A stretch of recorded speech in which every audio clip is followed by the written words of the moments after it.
sea, pero la escuela sus temas no. Yo una vez le decía a un ministro de Educación, y me dijo, bueno, ya no te metas en eso, o sea, esta sociedad todavía es muy conservadora. Bueno, pero estamos en una sociedad que estamos en revolución y que en consecuencia el sistema educativo debería dar cuenta de eso. Ah, pero hoy tenemos son cánones morales, que es lo que presiona, porque eso es correcto o no. Reconocer que no es una enfermedad, ¿entiendes? Que sea diferente sexualmente no es una enfermedad, es el primer gran desafío. Porque a la pedagogía, yo que soy egresado del pedagógico, cuando me enseñaron pedagogía, eso no es un problema, nada. Era una enfermedad. O sea, ser sexo diverso era una enfermedad. ¿Entiendes? O sea, era algo anormal. O sea, no era parte de la diversidad. Y mucho de eso todavía pesa. No lo decimos, pero pesa en las propias prácticas. Yo recuerdo Cuba en los 70, o sea, había ese problema en Cuba, como lo había en Venezuela también, o sea, en todos lados. O sea, el tema de la sexodiversidad bien complejo. Pero esos muchachos existen. Si son 5 millones, los sexos diversos deberían tener de 27, 28 millones. Entonces significa que casi una sexta parte, ¿no?, de la población venezolana, si es cierto lo que dice Simón Rayusse de sexodiversidad, entonces una sexta parte de la población es sexo diverso, de una sexta parte, por lo menos de la población estudiantil, debería tener algún tipo de inclinación en ese sentido. Entonces, bueno, ¿qué pasa ahí? ¿Dónde están los textos que incorporen? Nosotros nos preocupamos mucho a veces por el tema de la inclusión del tema de la mujer, que hay que mantenerlo. Pero incluso el tema de la mujer, el tema de género, el género no está no solo mujer-hombre, tiene que ver con sexo-diversidad.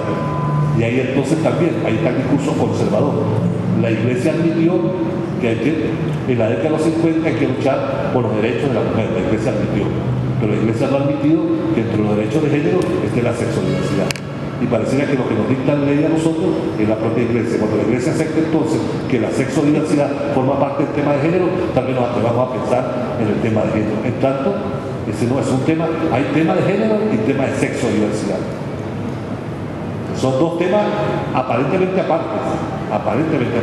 Y hay una discusión que en la educación tenemos, pero no tenemos tampoco para empalmar, ¿me entiendes?, con sectores tan importantes. Si una sexta parte, si es cierto esto, esta hipótesis, pero así tampoco tenemos cómo establecer los propios códigos más allá de un tema moral. Y eso tiene que ver con la propia formación docente. ¿Cuántos docentes están formándose en las universidades con el plan de formación de docentes partiendo de su propia sexodiversidad?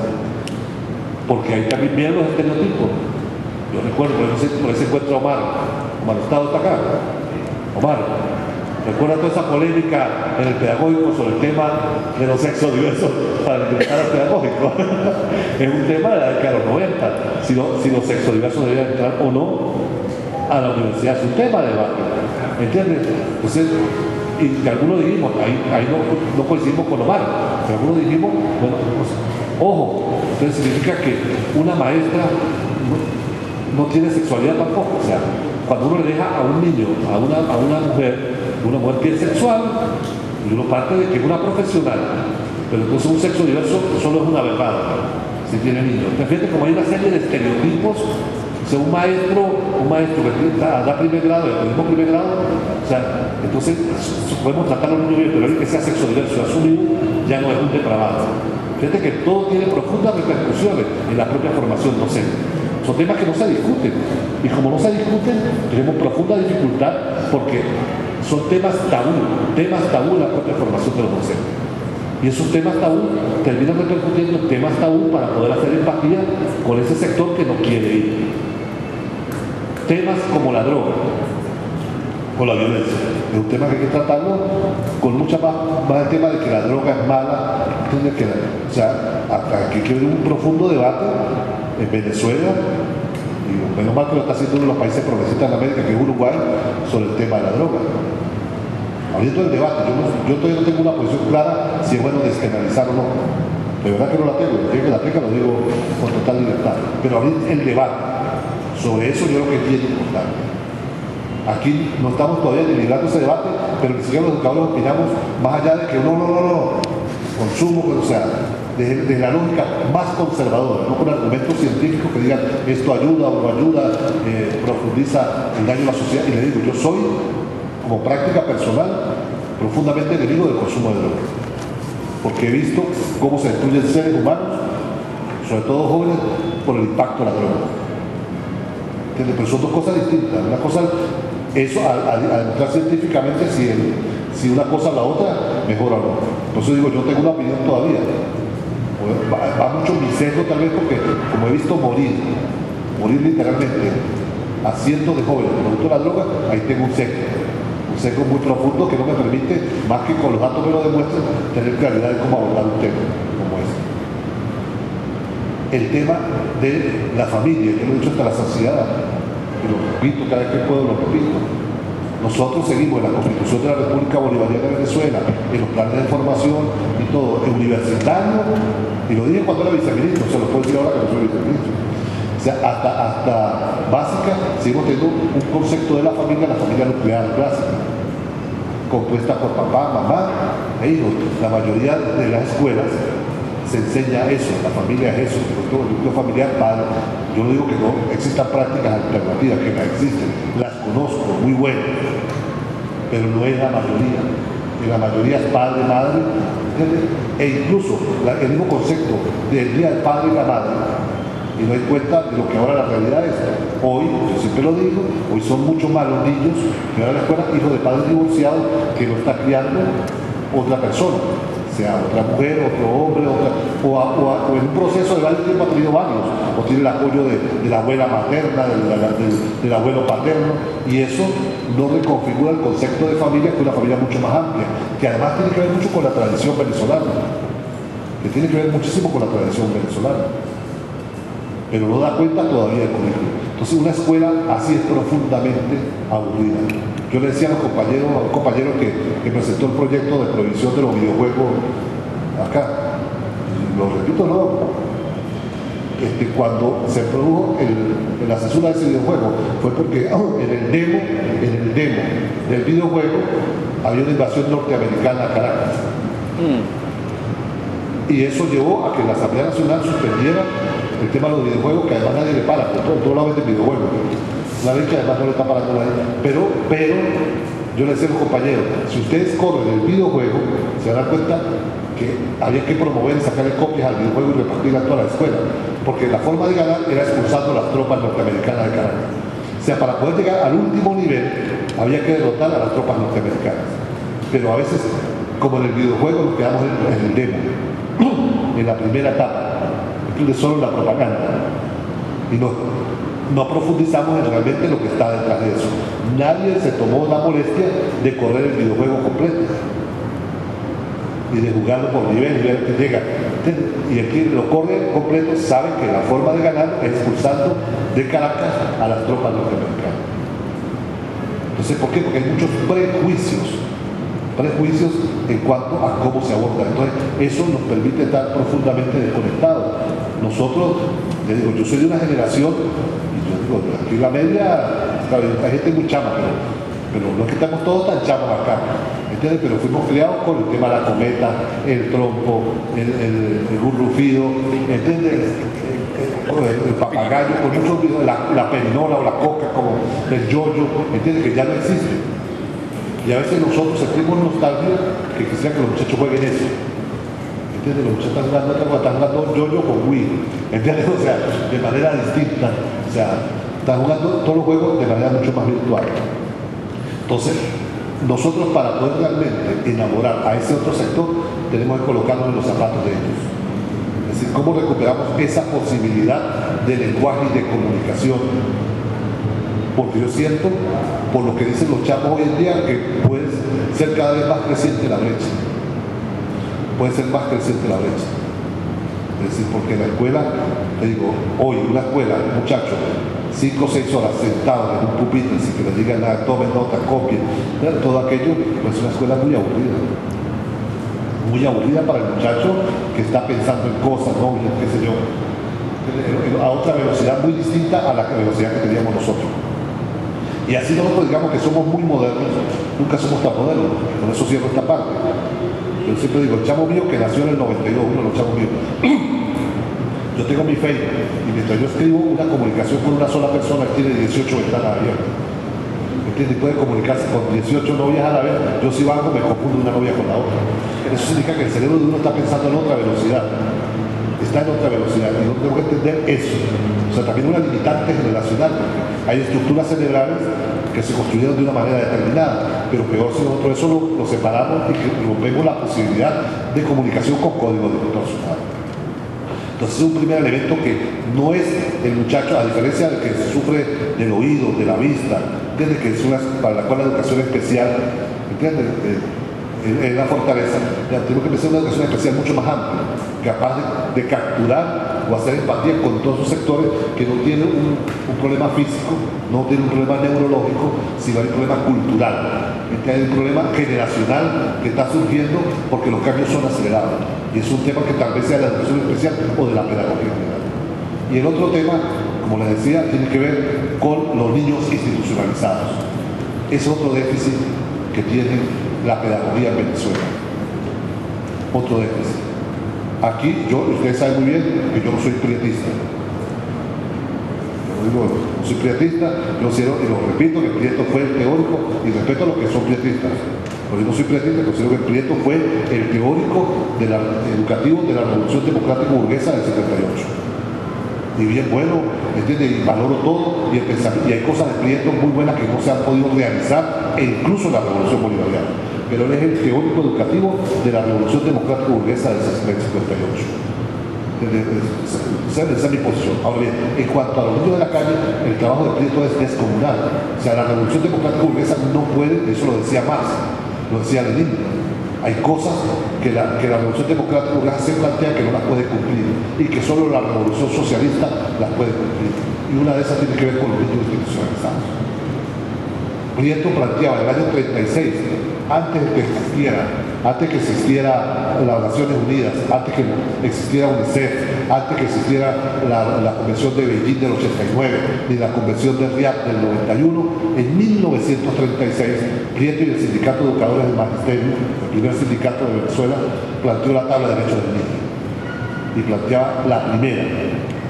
Porque uno que ha revisado, ¿entiendes? Salvo la Declaración Universal de la Revolución Francesa, es la primera tabla hecha por pedagogos que plantea derecho a la educación, a la alimentación. O sea, la tabla de derechos del niño es un programa político para la transformación de los sistemas educativos. Y ahí el papel de Prieto fue fundamental. Prieto fue fundamental. Prieto entendió un poco la idea gaussiana que el trabajo transforma al ser humano y se encargó de que todos los CBN, las instalaciones del CBN que están pegadas en el país, todavía después de muchos años tienen talleres. Ahora algunos están siendo ocupados por la UNESCO, por otras cosas, pero tenían talleres de carpintería, tenían talleres de metalúrgica, donde el muchacho a través del trabajo fuera, para decirlo en términos de Prieto, fuera mejorando su conducta. Pero tenía una preocupación por vincular educación y abordaje de los niños institucionalizados. Prieto, el CBN luchó en los primeros años de la Revolución Democrática Burguesa para que estuviera adscrito al Ministerio de Educación.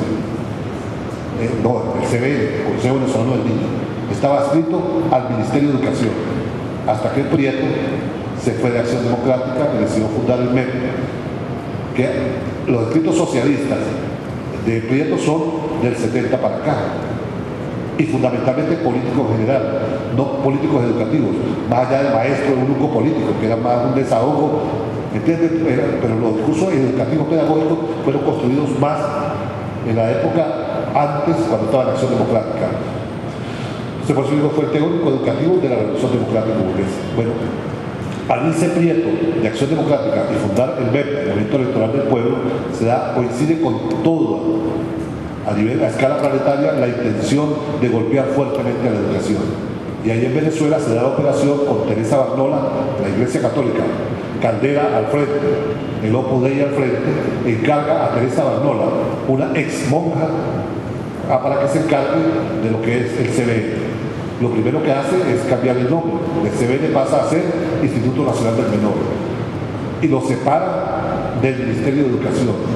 Lo separa de todo el tema de contratación y comienza una visión de situación irregular, es decir, de muchacho delincuente que debe ser tratado con tribunales, policía y represión. Y el magisterio fue incapaz de responder con teoría. fuerte. Ahí privó mucho la lógica de cantidad. ¿Cuántos maestros están en el CBN? Poquito, un porcentaje mínimo, el 1%. Entonces, fue como permitido, como en la negociación de la contratación colectiva, se permitió la separación del CBN del conjunto del ministerio. Y el CBN, para los que pueden hacer la investigación y revisar, no tenía un diseño curricular acabado para la educación de estos muchachos, pero tenía un horario. El muchacho a las 8 iba al taller, a las 9 al otro taller, veía clases de grado, el nivel que estaba, ya maestros para nivelarlos por grado, por etapa de grado. Había un maestro para primero, segundo, tercer grado, otro maestro para cuarto, quinto y sexto. O sea, había maestros para nivelarlos en cuanto a la escolarización y para acompañar todo el proceso de formación en un arte de oficio. Una vez que Barnola produce la separación del CBN, la creación del INAL, comienza a desaparecer la labor en los talleres, porque cada vez los muchachos son delincuentes que se pueden fugar, no seres humanos con los cuales trabajar para transformarlos, sino delincuentes que se pueden fugar. Y comienza cada vez más a ir menos a los talleres y comienzan a jubilar buena parte de los maestros que venían de los 50 y los 60, que era el rezago que le había quedado del proceso de separación, y se crea el eufemismo del cargo de maestro guía o instructor. Maestro guía o instructor, según las diferentes clasificaciones de cargos en el INAL, que lo que tenían la función era ser más celadores, más para cuidar a los muchachos. No eran docentes, podían ser bachilleres, además, no tenían que ser bachilleres docentes. Algunos incluso no eran ni bachilleres, tenían sexto grado, algunos de ellos, y en cada centro del INAL se ubican a uno o dos docentes para que acompañen a algunos maestros, a algunos muchachos. ¿Qué hacía ese maestro? Que sacaba 5 o 6 alumnos, les ponía a hacer planes, pero eso no tenía ninguna repercusión en su sistema escolar, no era reportado al Ministerio de Educación. Es decir, en los 70 comienza a existir un sector de niños y adolescentes que están en instituciones del Estado que no reciben educación, producto del Estado. O sea, casi un crimen de lesa humanidad a partir de los 70. Y nadie opina prácticamente al respecto. Pasa la década de los 70, pasa la década del 80, pasa la década de los 90. ¿Entiendes? E incluso la propia, se intentó hacer un debate con la ley de educación del 80 para que se incluyera dentro de la modalidad de educación especial niños institucionalizados, y no pasó. Tal vez no sea donde debe estar ubicado, pero algunos empujamos para que fuera en ese nivel, que dentro de la modalidad de educación especial se hiciera un inciso niños institucionalizados. Ahora, intentar ver cómo se volvía a recuperar para que la educación fuera el soporte de la transformación del ser humano y no la represión y la judicialización. En 1989 se produce en Beijing la Convención de Beijing de los Derechos del Niño, y se considera que la educación es un derecho insustituible para todos los niños y adolescentes. Y en la misma convención en Beijing, si ustedes revisan no solo la declaración, por eso ojalá ya alguien haga una tesis al respecto. Si ustedes revisan no solo la declaración, sino que revisan las actas de los debates de la Convención de Beijing y los documentos que circularon durante 6 meses previos a la Convención de Beijing, hay un sector en todas partes del mundo que comienza a presionar qué pasa con los muchachos que están institucionalizados. O sea, ese problema que ocurría en Venezuela ocurría en muchas latitudes. Y eso hace que uno de los acuerdos de la Convención de Beijing sea el convocar a una convención específica para los niños institucionalizados, niños y adolescentes. Y por eso se convoca a la Convención de Riad en 1991, que es la convención que establece los derechos de aquellos muchachos que están aislados por el Estado de la sociedad para garantizar el derecho a la educación, la salud. Bueno, nuestra logra es más de Convención de Beijing. Nuestra logra no da cuenta de la Convención de Riad. No da cuenta de la Convención de Riad. Por eso yo decía que venía a hablar de los invisibles. De los invisibles porque están pero no están. Están pero no existen. Están pero no existen. Están en las instituciones del Estado, pero no están. Y yo quiero que alguien me diga a mí, y ojalá, de corazón lo deseo, dónde está la propuesta, ¿entiendes? De currículo, diseño curricular para el abordaje de esos niños institucionalizados. No lo hay. son invisibles, siguen siendo invisibles incluso en nuestro proceso de cambio. ¿Qué hemos avanzado? Que logramos que la Universidad Bolivariana de Venezuela, Marisa salió.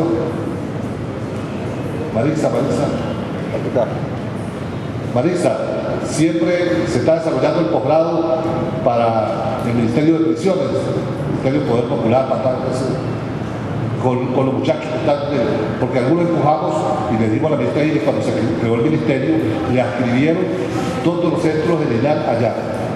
Y nosotros enseñamos con Lenín una maestría para formar los docentes que van a trabajar. ¿No se puso en marcha? Bueno, yo creí que estaba en marcha por lo menos. Empujamos para diseñar una maestría que permitiera... Sí, hay la versión de la pedagogía social.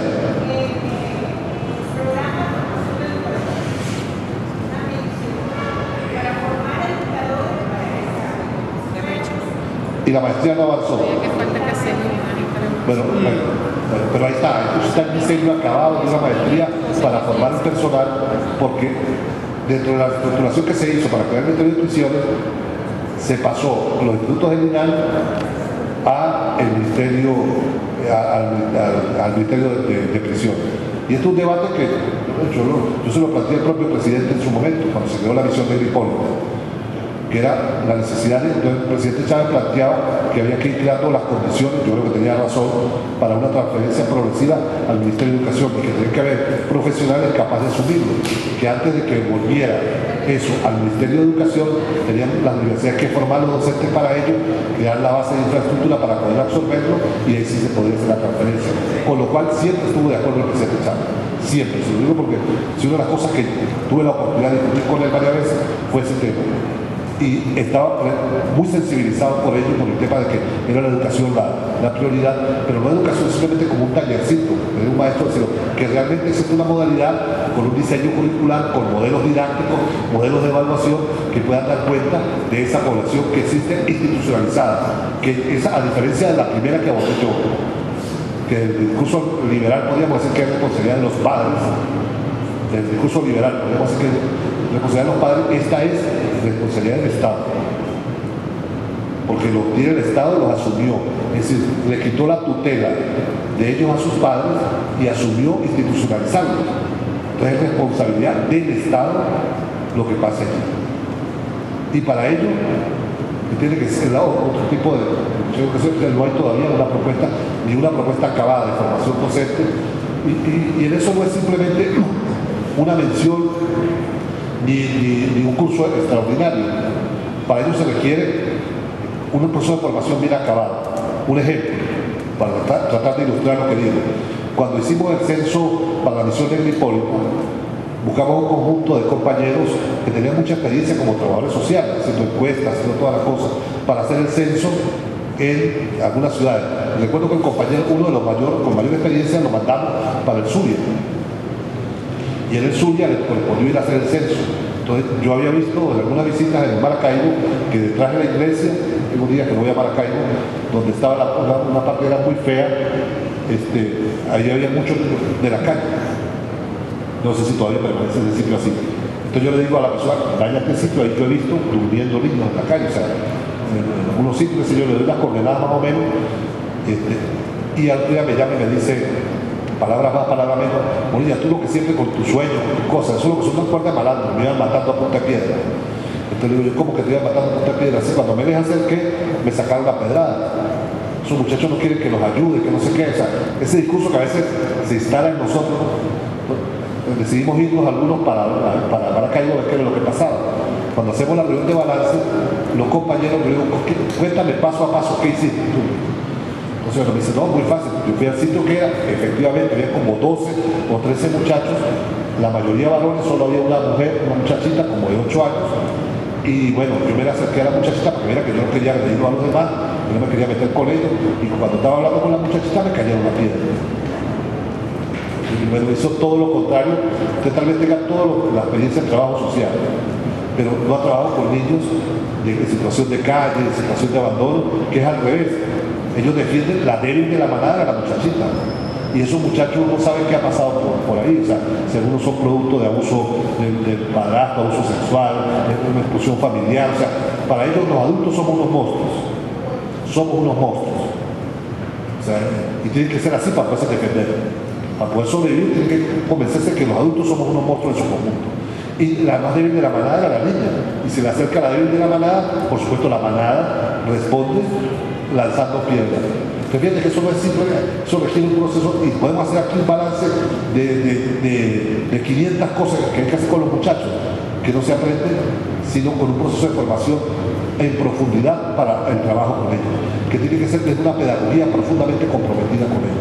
Y ahí hay una experiencia muy importante. En Brasil, Gómez Acosta, sectores de la iglesia comprometidas con la teología de la liberación, han hecho un trabajo hermosísimo en Brasil con eso, sistematizando experiencias de abordaje. Incluso, si bien Paulo Freire escribió para adultos, buena parte de la propuesta de Paulo Freire de cómo se toma conciencia puede servir para el trabajo con adolescentes en situación de calle. O sea que ahí hay cosas que hay una experiencia teórica, qué sé yo, pero que construida desde nuestra propia referencia venezolana. En Venezuela los pedagogos hemos escrito muy poco sobre este tema. Hemos contribuido colectivamente a hacer invisibles a los invisibles.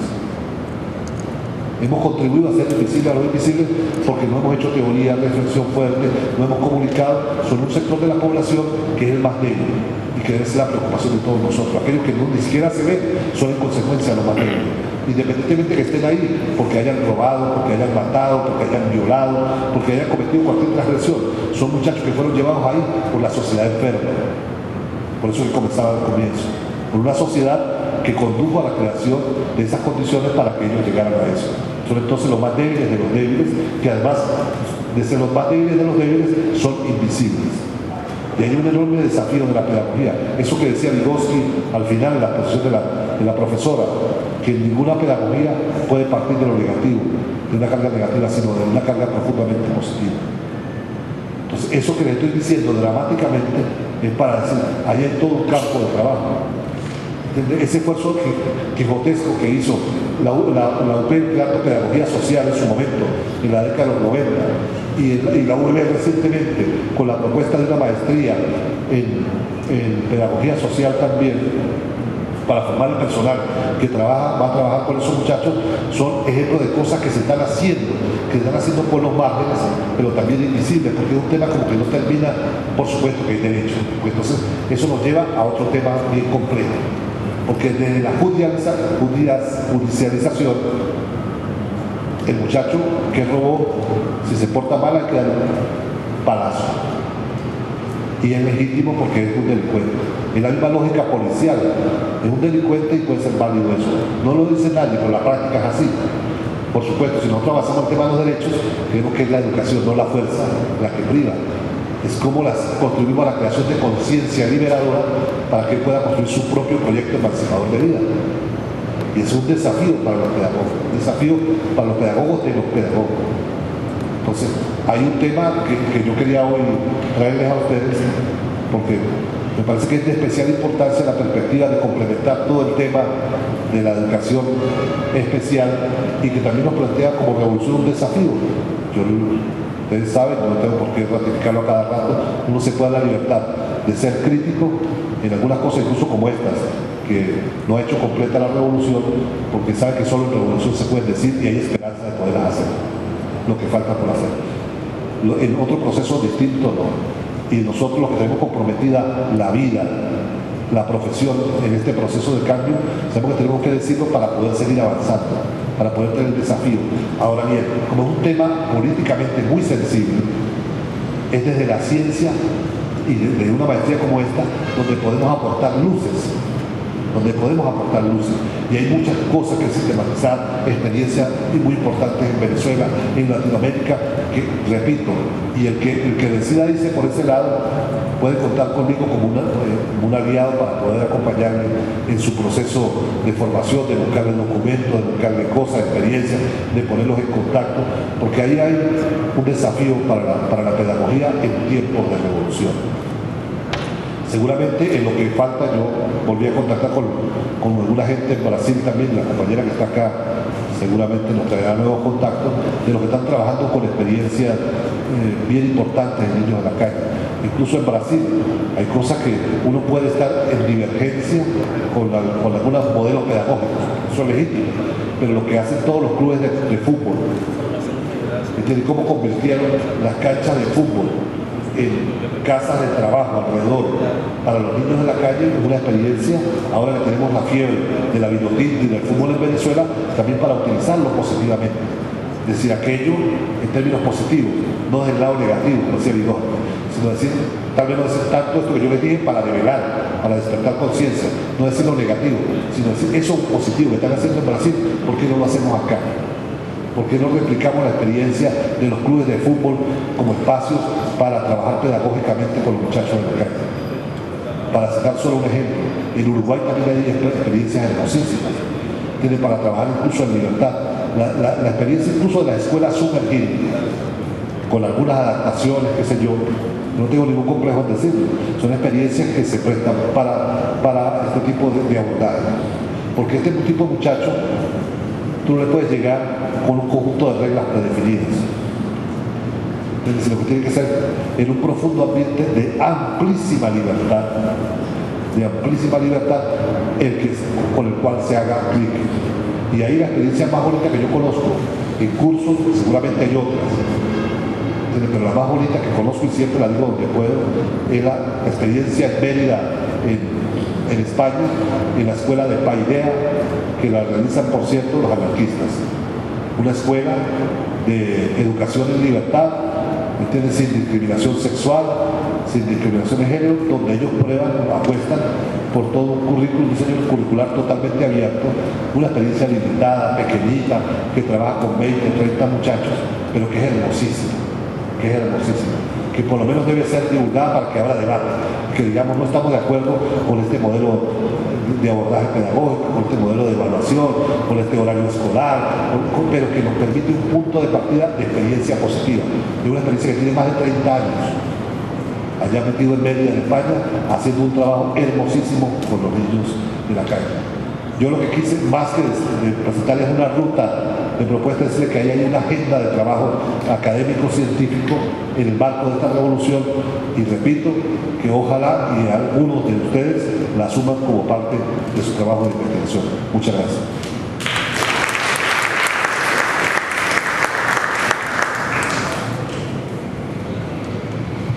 Bueno, gracias Luis por su intervención. Vamos a llamar a la doctora Xiomara Rodríguez.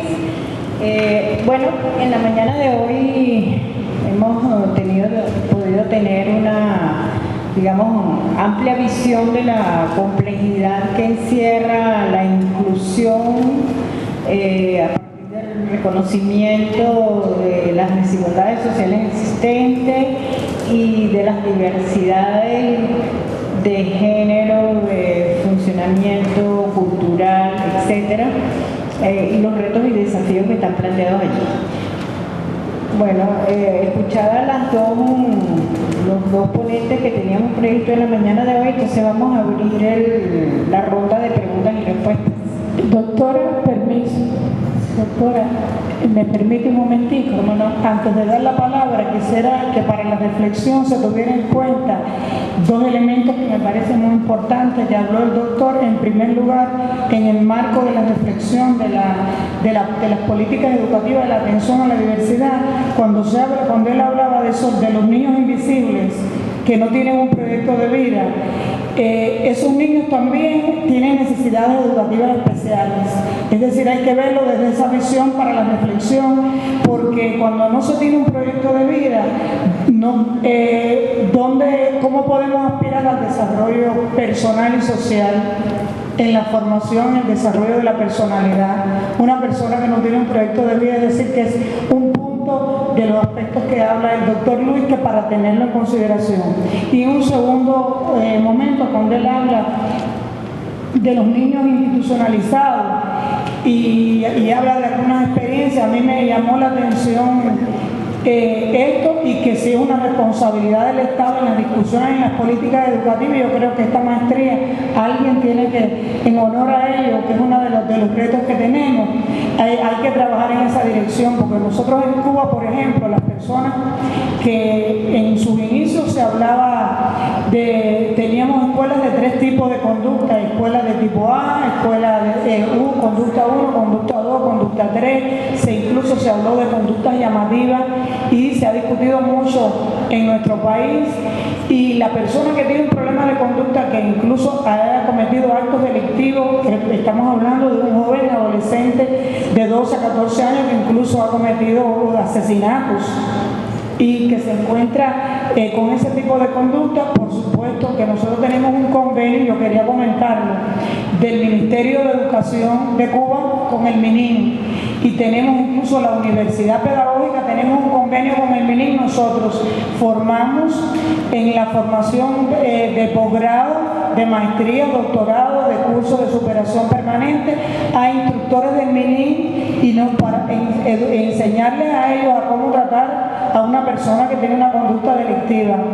E incluso hay experiencias de padres que tienen bebé y que en los sábados, en las visitas, le hemos llevado a los hijos en la atención desde el programa Educa a tu Hijo, para que tengan una relación de acercamiento afectivo hacia su hijo, personas que es decir, que han cometido conductas delictivas, que tienen 20 años de privación de libertad, por poner un ejemplo.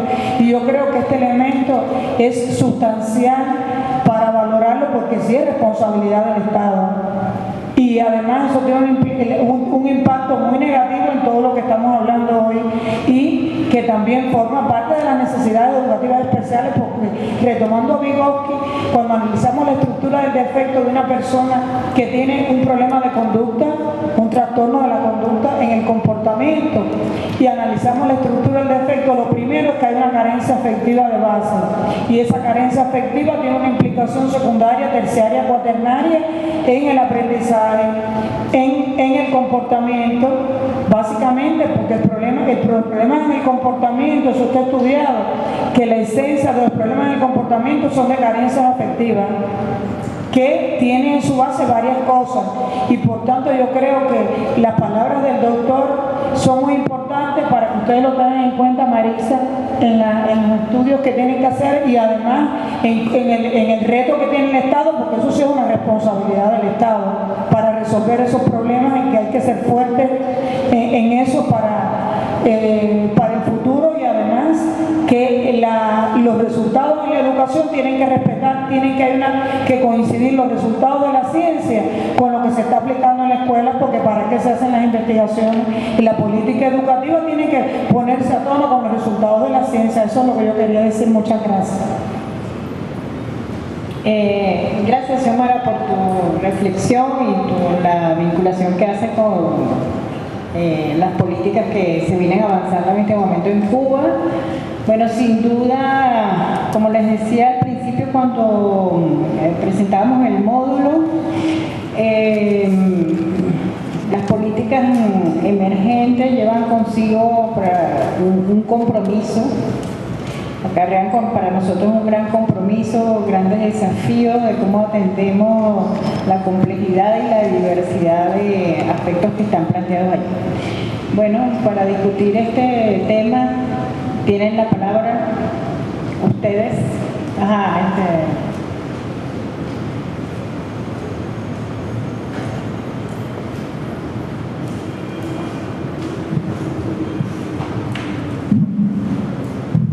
Buenos días a todos. Mi nombre es Carmen Fernández. Fue para mí un refrigerio, verdaderamente, profesora, y el profesor Bonilla, porque al principio del inicio de clase tuve la oportunidad, a pesar de todo, de que vengo de la misión Sucre, de la primera corte,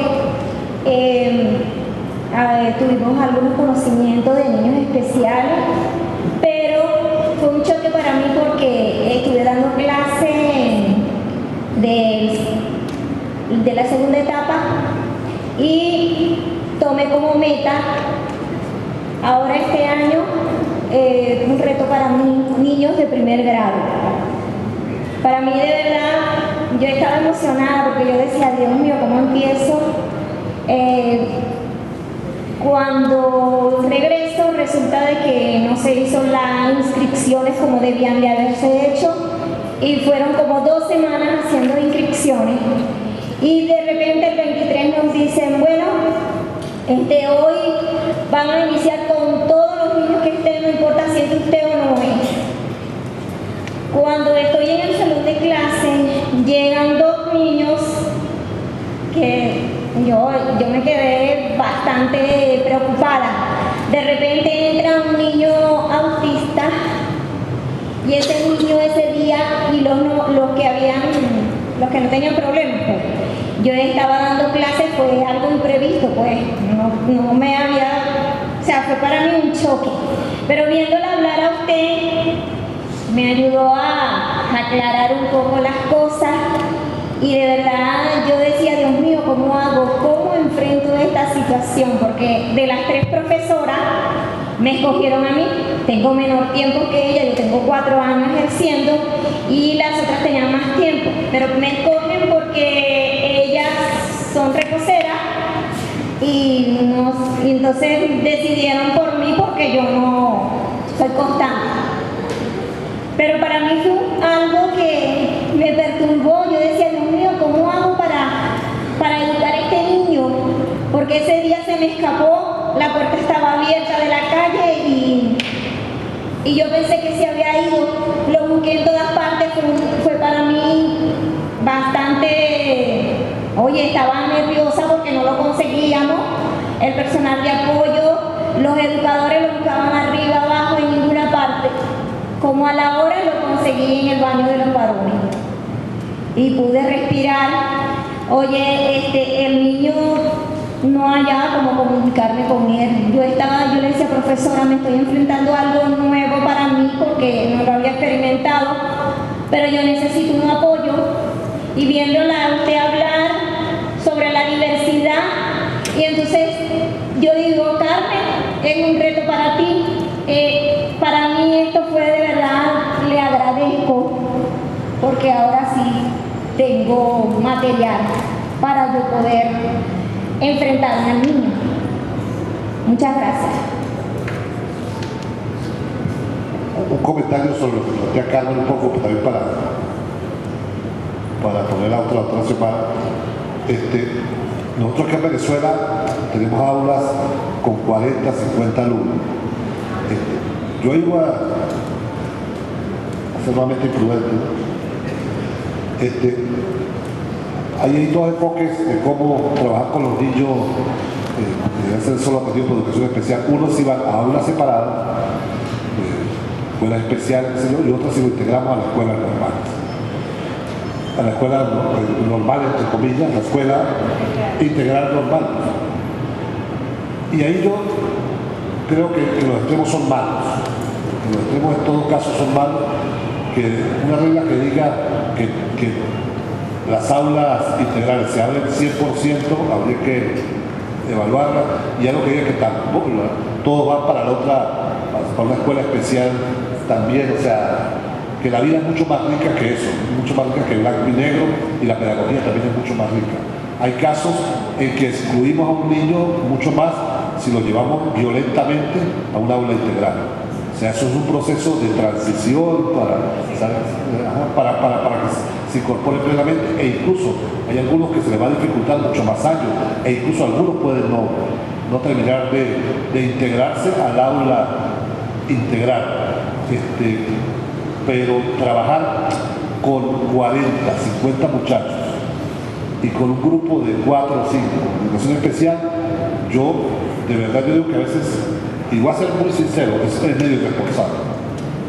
Es medio irresponsable, eso como con el tema de educación para el trabajo, a veces nos cae una falsa moral. Lo hemos trabajado en proyectos, proyectos agrícolas, entonces parecía que el docente que trabaja es aquel que de pronto igual sabe a sembrar con niños de 7 años a 9 años, sale con 50 niños, y eso es un docente bueno porque sale con 50. Eso también es relativo. ¿Entiendes? Porque si yo a un niño le voy a dar una escardilla, le voy a dar una palita de mano, ¿entiendes? Y es un elemento contundente, qué sé yo, son niños que todavía están en etapa de juego, de integración, aire libre. Yo no sé si yo voy a tener tanto control sobre 50 como lo que debe ser, que ya, además, hay ciencia, hay estudios sobre eso. O sea, no lo estamos inventando.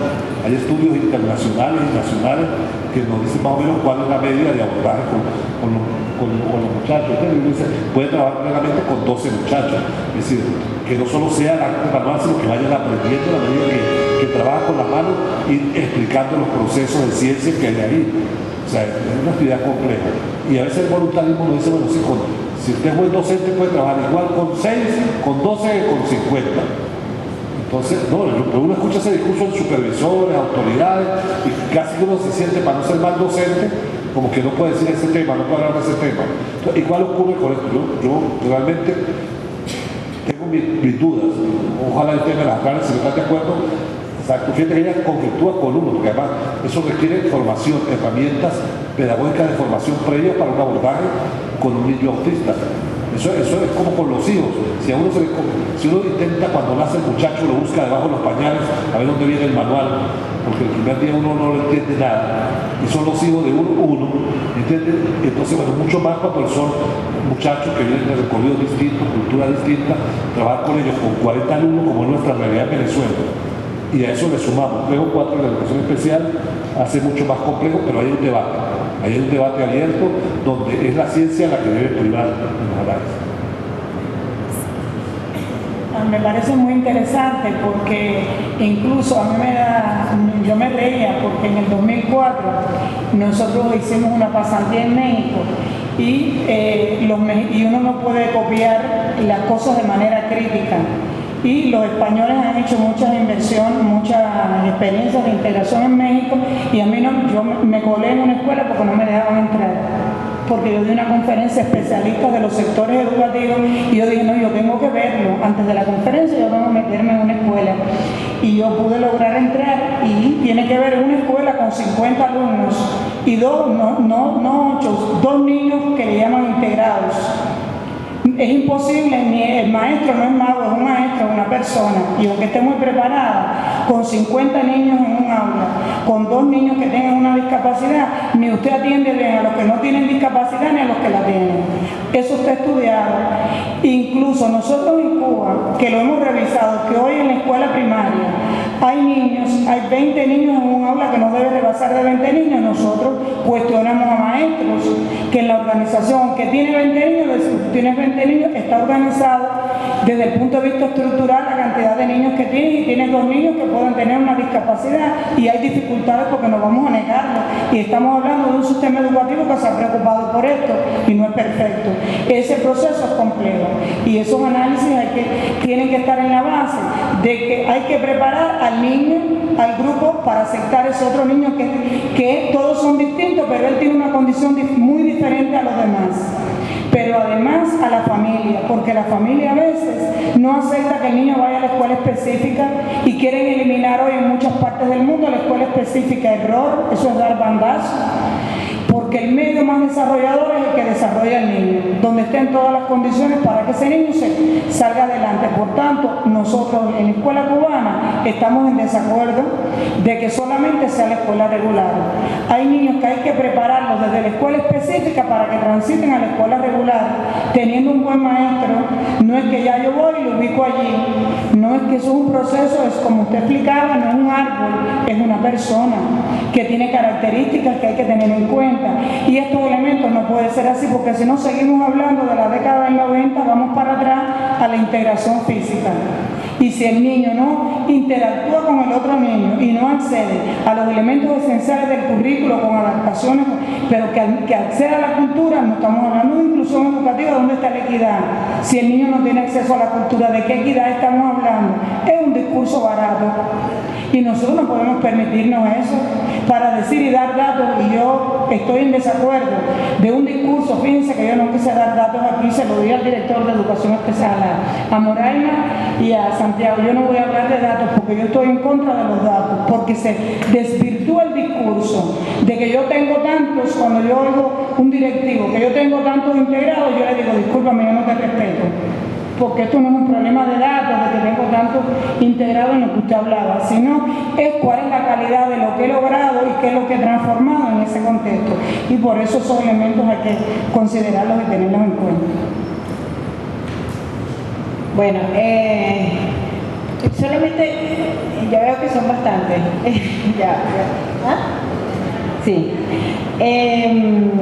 Vamos a agrupar varios derechos de palabra para ir respondiendo.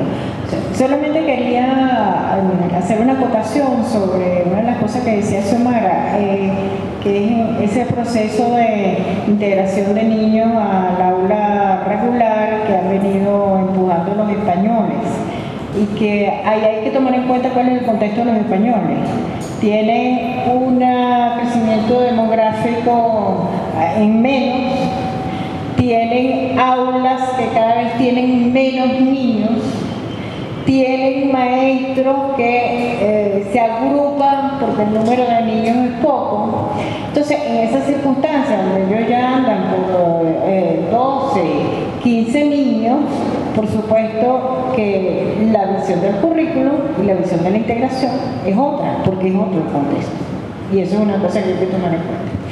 Bueno, vamos a seguir entonces con el derecho de palabra. Por allí estaba Mirna. Por aquí, profe. Uy.